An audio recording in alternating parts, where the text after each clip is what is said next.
Assalamualaikum warahmatullahi wabarakatuh.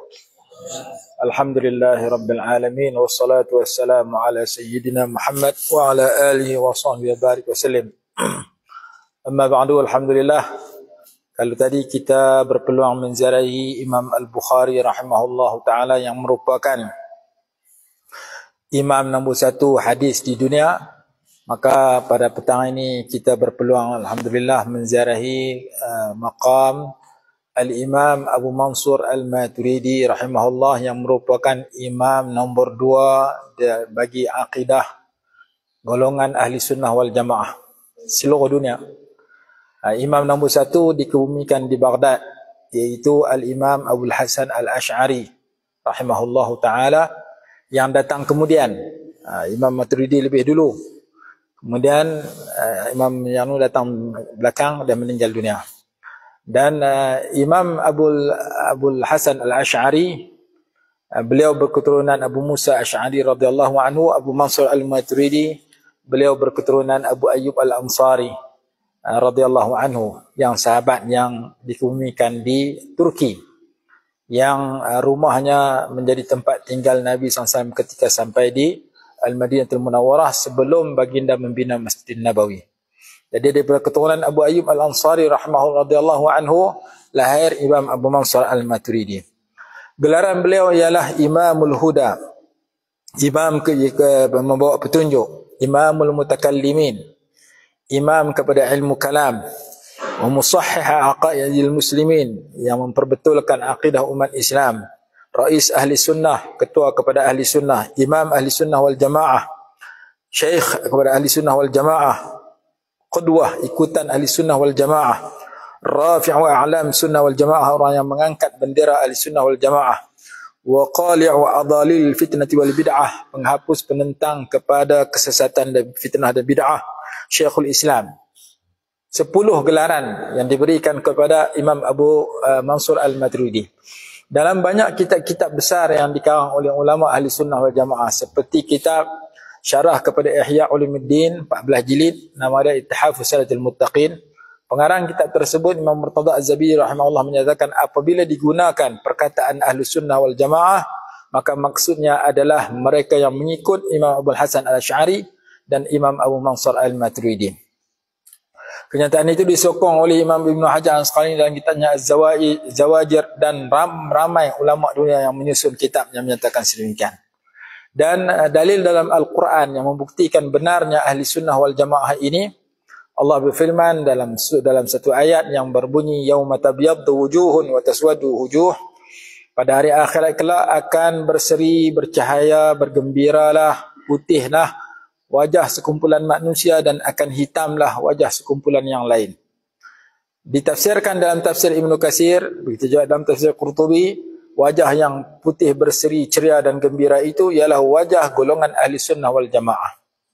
Golongan yang muram dan hitam itu wajah orang-orang yang membawa kepada perpecahan dan bid'ah dan bercanggah dengan Ahli Sunnah wal Jamaah. Itu satu ayat.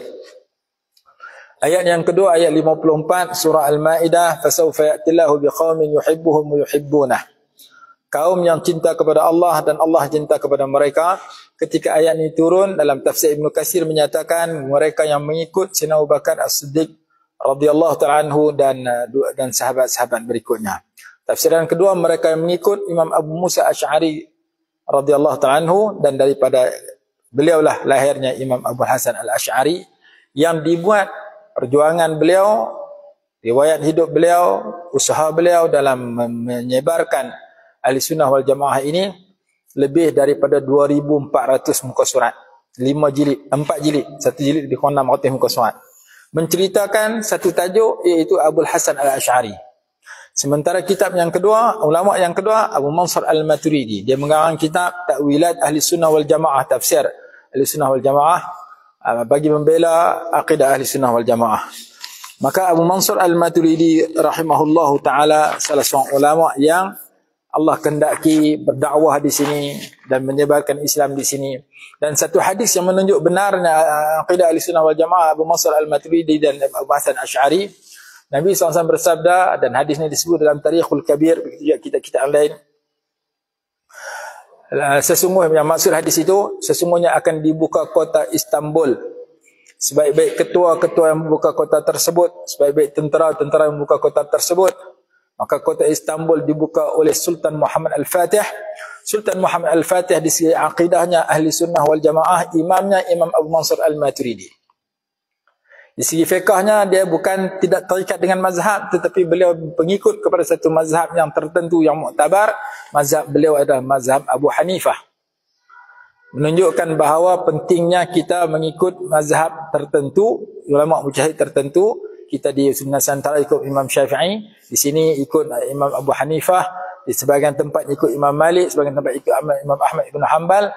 Bertaklid kepada imam-imam tertentu adalah tuntutan Al-Quran, tuntutan hadis. Dalam Al-Quran Allah berfirman, "Fas'alu ahla dzikri in kuntum la ta'lamun." Bertanyalah kepada ahli zikir jika kamu tidak tahu. Ahli zikir di situ ialah ulama mujtahid yang kita ikuti, kata sebagian ulama.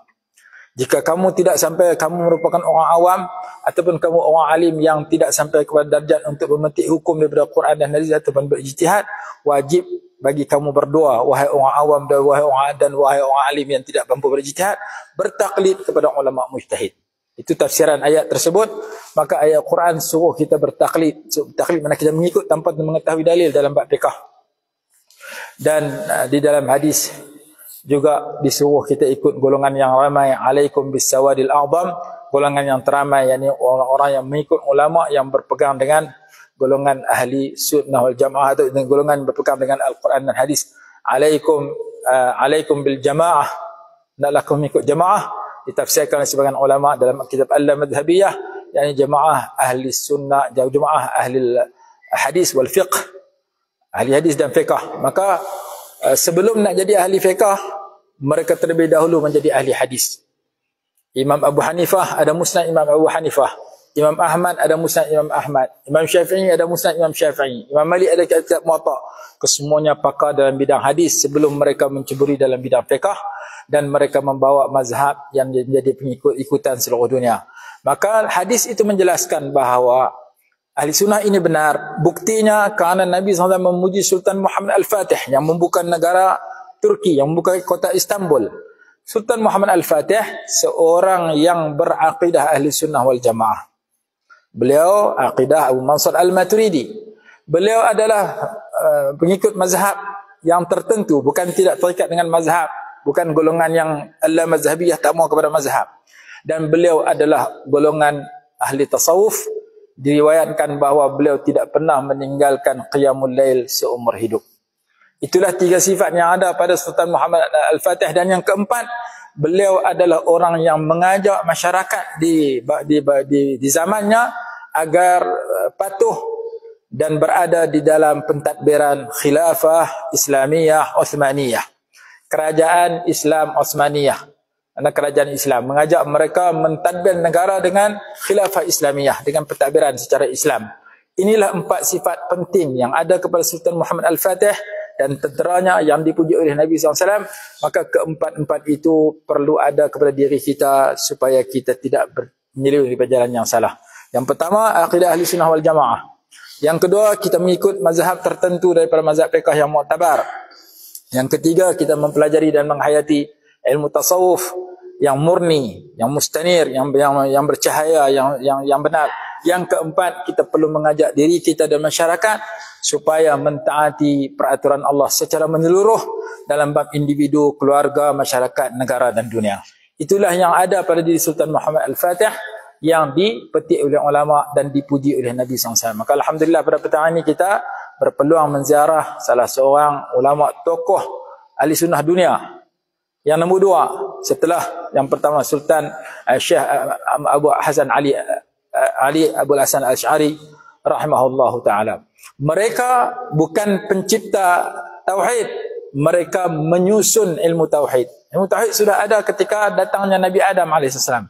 Para nabi kita Muhammad SAW, mereka menyusun ilmu tauhid, membela ilmu tauhid yang kadang-kadang ditafsirkan dengan tafsiran yang sebaliknya. Maka kedua-dua tokoh ini disebut dalam banyak kitab, dan tokoh-tokoh ulama tafsir yang mengarang kitab ratusan jilid, puluhan jilid, hadis dan sebagainya, kita dapati kebanyakannya mesti berakidah ahli sunnah wal jamaah.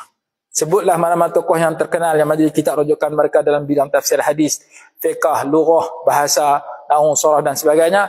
Kebanyakannya mereka mengikut Al-Sya'ariyah, Al-Asy'ariyah dan Al-Maturidiyah. Alhamdulillah pada petang ini kita dapat berpeluang untuk menziarahi maqam imam yang kedua daripada dua orang imam yang terkenal yang diakui seluruh dunia sebagai imam ahli sunnah wal jamaah. Setelah pada pagi tadi kita menziarahi imam yang pertama di dalam hadis Nabawi alaihi salatu wassalam. Wallahu a'lam. Assalamualaikum warahmatullahi wabarakatuh. Kita sila Abang Mansur kita untuk menyambung. Assalamualaikum, terima kasih banyak Ustaz Al-Mu'tan tentang Imam Maturidi. Saya mau bercerita tentang kawasan area ini ya. So di dunia ada macam ranking, university ranking ya. For example, University Malaya salah satu university yang terbagus di dunia ya. Nomor 50 atau 100 di antara university terkenal di seluruh dunia. Nah, macam ini ada ranking di antara kuburan juga. Saya mendengar bahwa ada dua kuburan yang terkenal terletak di Arab Saudi ya sekarang. Salah satunya kuburan Baqi. Ya. Baqi. Ada dua kuburan terkenal di Arab Saudi.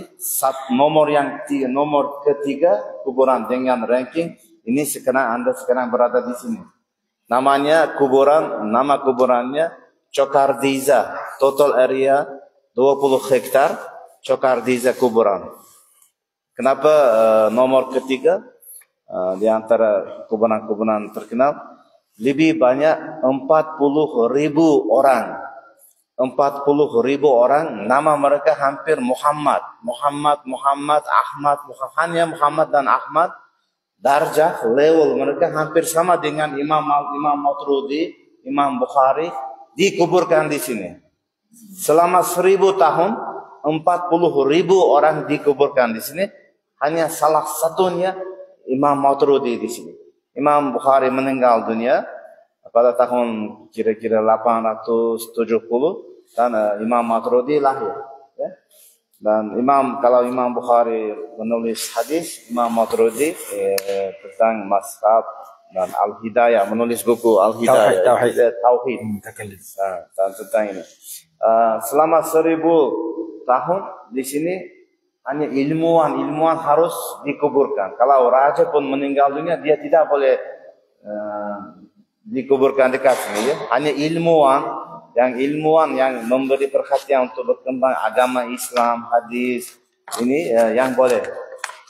Tapi 100 tahun yang lalu orang Rusia datang dan menghancurkan budaya sejarah semuanya. Dan total di sini ada kuburan, total area 20 hektar. Ada satu wali kota Samarkand, dia orang Yahudi. Orang Yahudi dia kata ini kita harus membersihkan otak mereka, mencuci ya, dan kita harus infokan bahwa mereka hanya hamba, tidak ada ilmuwan, dan orang Yahudi dari luar negara Israel, dari Bukhara, mereka harus datang dan di atas kuburan-kuburan mereka beri tanah supaya mereka membangun rumah di atas kuburan mereka. Selama 50 tahun di sini juga ada orang Yahudi tinggal. Kita juga hanya kira-kira 15 tahun yang lalu baru menemui kuburan ini. Insyaallah. Di sini ada satu rumah orang Yahudi ya. 20 hektar, di sana hanya orang Yahudi datang dan minta membangun rumah di atas kuburan-kuburan yang dikubur. Harganya hampir sama dengan Maturidi, Imam Bukhari, macam ini banyak. Tapi kita tidak tahu siapa yang dikuburkan dekat sini. Hanya kira-kira 20 tahun yang lalu di sini ada orang ini budak Yahudi bermain dan tiba-tiba dia jatuh ke sana. Jatuh dan di sini ada banyak batu. Dan kuburan juga banyak batu macam ini ada sejarah mereka ditulis. Dan di sana ada tulisan bahwa ini kuburan Imam Maturidi ya. Dan ilmuwan dari luar negara datang, orang Arab datang, ilmuwan datang dan mereka bermula belajar Dan mereka belajar bahawa they said that ini yang makam asli Imam Maturidin. Dan slowly hanya 1 hektarnya sudah orang-orang sudah dipindahkan ke tempat yang lain. Lagi rumah-rumah ini juga masih di atas kuburan. Ya, yang tadi rumah-rumah. Lagi 19 hektar masih ada orang, rumah orang masih ada. Sekolah dekat sana semuanya total area harus banyak orang, darjahnya hampir sama ini ada.